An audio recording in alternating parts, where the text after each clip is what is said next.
You people, welcome to yet another episode of the Sport Voices of South Sudan. It's a platform where we'll bring a lot of our discussions regarding each and every activity that is taking place within the country in the world of football. Whether being the wrestling, of course, a leg, that's of course a leg state wrestler will be taking on one fantastic wrestler from the jungle state that will be happening today at Shirkat. It's a breaking news, and it's always important for you to keep with the sports voices because we bring to you all the breaking news at Shirkat. The venue is already set. Shortly, we'll be taking you to Shirkat as time goes by to give you some live update there. And of course, to keep it alive, as I said, it's another exciting thing as the conclusion of the South Sudan Cup in the Yambio local football association. I think it's a time yesterday where, of course, Nile City being the crowned the champion after the goals draw against Wahida Fc, who have gone 4 times consecutive to the finals, but never picked up a win,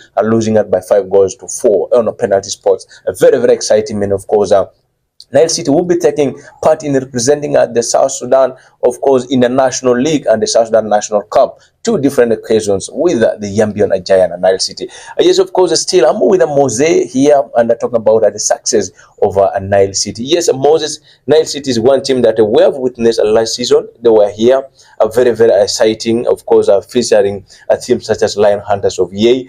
And I try to pick maximum results, more especially talk about Saddam Opera, a very vigilant, very fantastic number 10, a player who does all his best within the midfield of that is a Nile City. Do you think they will be this time around making it another surprise in another surprising package when they will be coming to represent Yambio in the 2 national duties, which is the South Sudan National Cup and of course the South Sudan Premier League? Is it an easy thing for them to take after being victorious yesterday? Well, it is. First of all, I really want to say congratulations to Nile City. This is a team that has kept its momentum in the top flight football.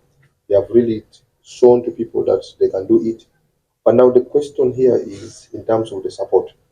When you look at that team in terms of financial muscles, I think somehow they are struggling. And that goes back to the board and the people who founded that club. What are they thinking about that team? When you look at the human resource in terms of the players, they are there. Very talented. Talk about Saddam. He's someone who went from a winning team. You know, by then when he was in Melekia was winning. So he has that winning mentality. And I think that is what he translates to the dressing room in the Nile City. I am not surprised seeing them coming to play South Sudan Cup. They did it like in the previous season, giving even Lion Hunters of Yale hard time. That game was a really derby.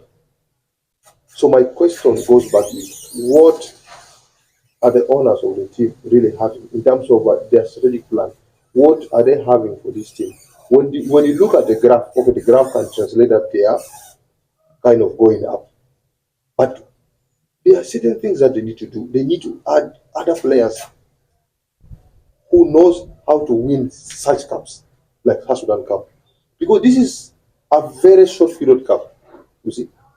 And there are players who are excellent in winning such trophies.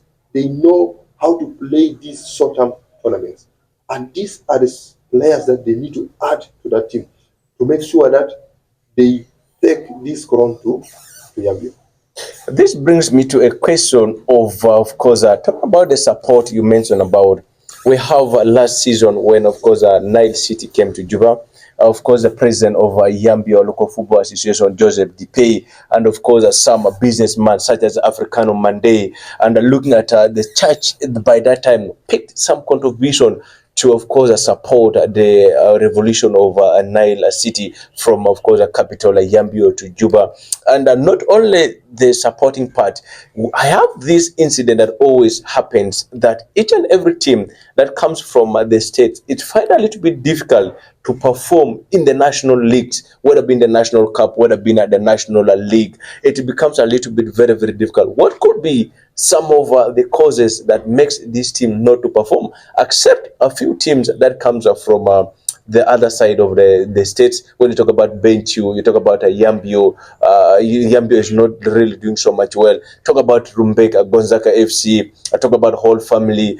Looking at the nearby Bor Local Football Association, we have teams such as, of course, the Salam FC of Bor, talk about the Superstars of Bor, talks about Corium. These should be the few teams that whenever they come and they give a little bit of hard time to teams in Juba.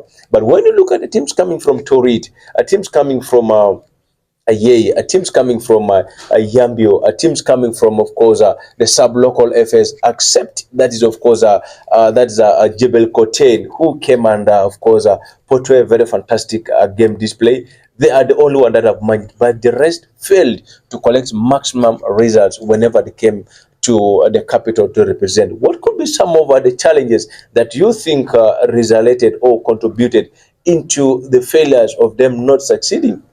Isaac, football is a game that brings results due to a lot of factors. One, you look at the aspects of the comfort. Are these players comfortable in where they are camping? They feeding. Are these players feeding in the right food? Are they eating the right food? And this all goes to the one pillar, which is the finances. And then the question is, how ready, how prepared are the marketing team of those teams, of those clubs, when they are doing the mobilization? Were they doing the mobilization before they come and for this tournament, or they do it now when there are issues, when there are scarcity in terms of finances? And I believe a lot of these clubs does not look at the resource mobilization. This is the first thing they will have done. Like now, Nile City, by this time, they need to make sure that they are prepared in terms of finances. They have their budget, they have the expenditure budget. This is what they are going to spend, this is the amount they want, so that by the time they arrive in Juba, they are already sorted. They have a good environment. The players are very happy where they're staying. They are relaxed, so that whenever they go and play, they are emotionally prepared. You see, and that is one thing which is a problem. I can testify with even the Yei team.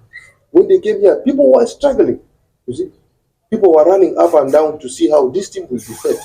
You see, and this is someone who is going to play 90 plus minutes, physical, running up and down. Psychological, the person is coming when he's even thinking about his family left behind, what he has not given anything back home. Do you expect this person to play a beautiful, decent football? No, because you need to be mentally prepared to be able to play. So I believe this is where the problem is. And the clubs need to take upon themselves that really they do serious resource mobilization, so that by the time they come to such tournaments, they are prepared and allow the boys to only give in what they are supposed to do. Resource mobilization is a very key role in any aspect they're doing. Even in a family, for you to be successfully father, successful mother, you need to gather a lot of resources so that you make sure at the end of the day your children goes with something, of course, a piece of bread or perhaps a cup of tea as far as it's concerned. We are still discussing about how instrumental is a Nile City in a Yambio local football association. Now, Al Wahida FC Mose have gone for 4 times to the finals, are losing to, of course, a Nile City yesterday, losing to Yambio Stars, losing to Villa United, losing twice, that is, of course, to Nile City.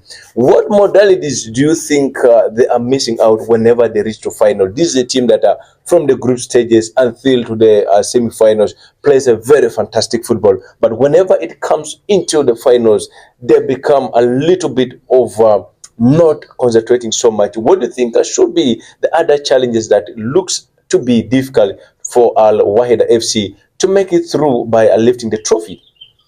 Wow, that is a tough question, because when you look at the records, it speaks for itself. And I expected the technical team to really have pointed out where have they gone wrong, not once, not twice, more than 2 times. You see, because losing in finals, always losing in finals, you need to go and sit back and rectify. Did we use our chances and pocket them? Because football is a game where when you use your chances and you lose them, you get punished. to get punished. So I believe the technical team needs to go back and sit down and point out if it is pocketing the balls in the nets, if they need to work on the striking department. It's all about the strategies. I remember one day when we were going for finals at the Bukutu area, those knows very well. We were very excited because we think we can do it, because from the group stages until to the quarterfinals, semifinals, we were very excitement. I think yambio, that is of course Al Wahida FC, should be too much confident whenever it goes to final, and the players feels it is very easy to do. It is football. We are here to find out how are they going to organize themselves for the next edition that will be 2025 or 2026 as far as is concerned, or perhaps open their eyes to the Yambio Premier League that will be kicking on 3rd of October next month. As far as it's of course concerned, stick around. We'll be coming back with another exciting edition of the Sport Voices, where the two people have quit one club. Do you want to know which club is that? Don't just move away, because we'll be coming and giving that exciting news